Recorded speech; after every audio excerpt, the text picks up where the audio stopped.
Okay, Bolmans. Let's try and I don't know, play H4 or something. That'd be good, because I have played Simon Williams. I'm going to play H4 because he's going to play a dzhindi-indian, isn't he? I think H4 is actually the method against it, a sharp method.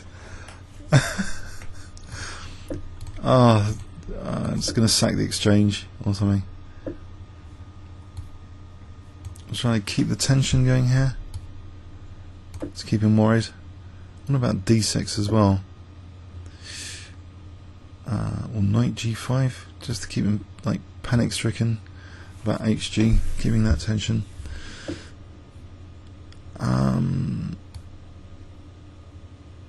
Actually, the knight is covering E4 quite usefully here against knight E4s.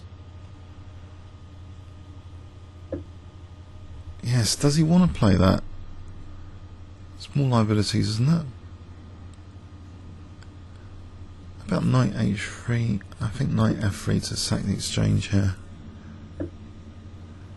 Surely that's just naughty play. This stuff.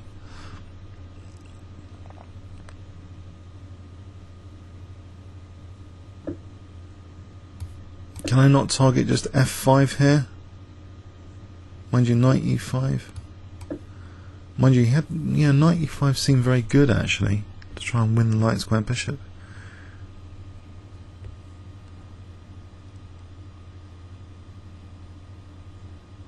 A4 would be useful, wouldn't it?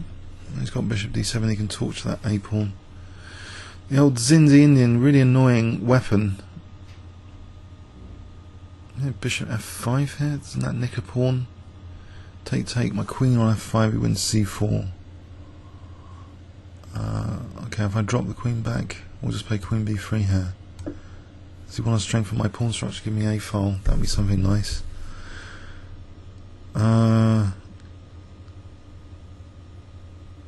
So Bolmans.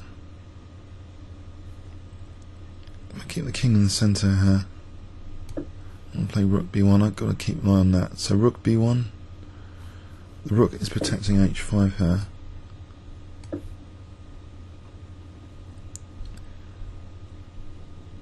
Yes, these are really tricky positions. Now he's breaking up the centre. Am I going to get done over? If he takes knight, what about bishop C2, queen C4? Am I just sitting very, very passively here?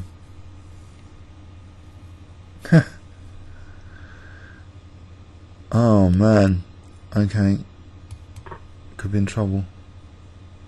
Horrible, wretched double pawns. If I take it for a moment, get a tempo, he's away from that pawn. This D2 bishop is just a total disaster. Can I aim for, it is protecting C3 on the other hand, can I just aim to double up rooks or rook A5? He plays B6, rook A5 is a threat or not? It's away from C4 again.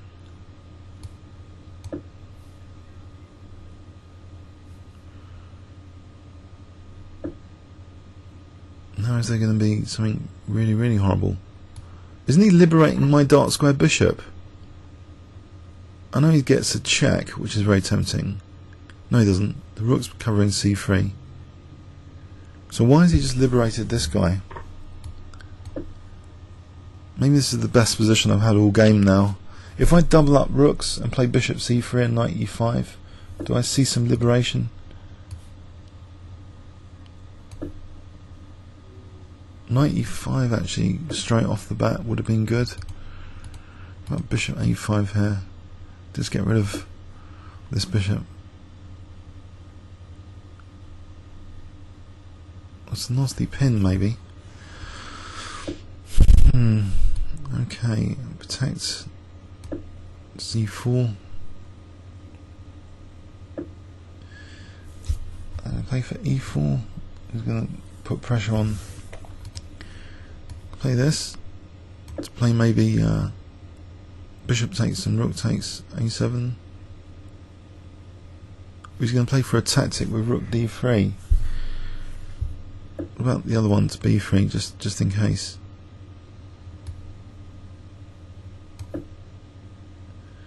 Bit of defensive posture. So I don't know. What about though f3 and e4? Say f4. Can I get a knight to d5 after that? Knight f1 to e3 if there wasn't a pawn there. So maybe that's an interesting idea. f3, giving him spots. And bishop c2 and rook d3. Oh, I don't know. Okay, I'm hoping that I don't know, this will be good. What about knight b1 to c3? No, c4 is a problem again.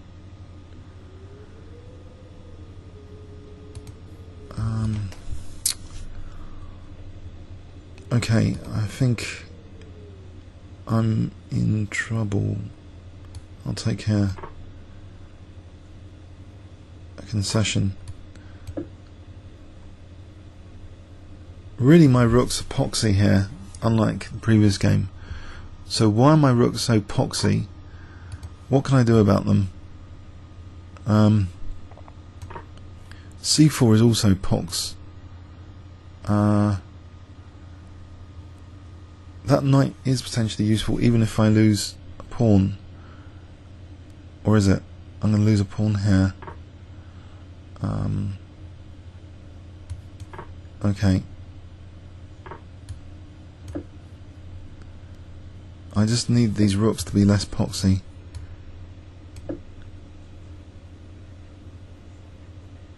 What about rook a6?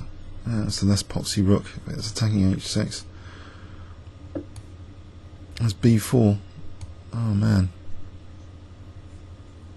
Rook a5.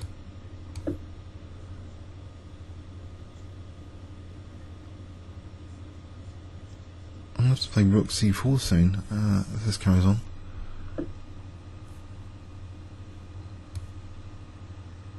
Or rook b5 is going to win the exchange. Actually, what about doubling on the a file here?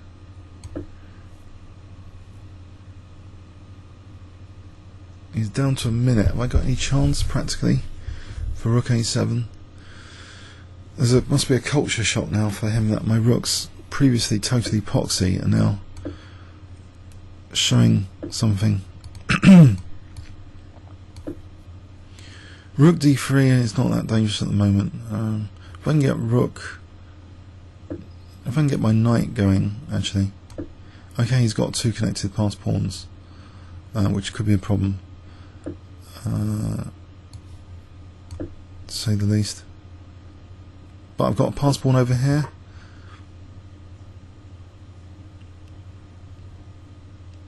And he's only got 30 seconds. He's going a bit slow here.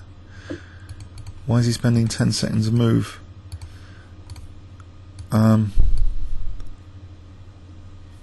Okay.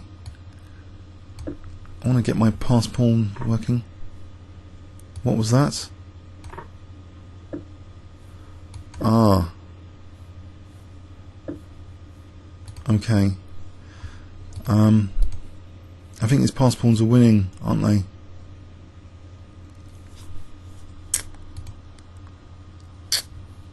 Hang on, let's check though. So let's get the king in. Right, so h6, I've got time for h6. That's a very interesting finish. 15 seconds against 25. Why is he letting me queen? My king's coming in for these pawns? Chess Explains said one pawn's quicker than two. Maybe he's right. Do you remember that recently in the World Championship game? He was saying one pawn's quicker than two as an expression. Is one pawn really quicker than two here? He's got two major passed pawns. Let's go into examine mode. This was torture. This is dzhindi-indian, or known as a sniper, whatever, same thing. C4 is an issue. Breaking with E6 later is an issue, just to expose C4 even more. Beautiful play. Probably deserved to win. Although this was a bit questionable because he undoubled my pawns and also gave me a potentially good bishop. But he's gaining access to D3 here, the D file. He's swapped one advantage for another. And is this bishop really still that good? I think I missed opportunity maybe. Knight E5, Rook E8, but if F4 he just takes and he's on G2. So was Knight E5 a major opportunity here? He sealed it with that move, he stopped it anyway. So D3 is a problem. My king in the centre is a bit of a problem. This is a bit of a nuisance. The rooks are getting poxier and poxier. Look at rook quality. Big difference. It's grovel chess, really. So taking away some of the pain with simplification there, but losing a pawn now. If I take with this pawn, possibly this gives that bishop an uninspired life here on D3. Blockade square, maybe. E5, bishop G4 also handy F file. So losing a pawn might be a big problem because of these two passed pawns, as demonstrated, which I was encouraging to go forward and forward. Actually, I think you missed King B6. A4 blocks in the rook, so King B6 just wins the exchange. If I take, actually, if he takes that, then there's check.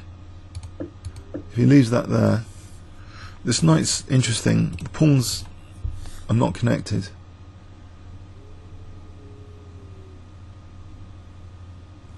Exchange down, however. Exchange down must be losing. So I think King B6. So he gave me a chance again. I'm using this chance, this infiltration, to get this guy, to try and balance these two.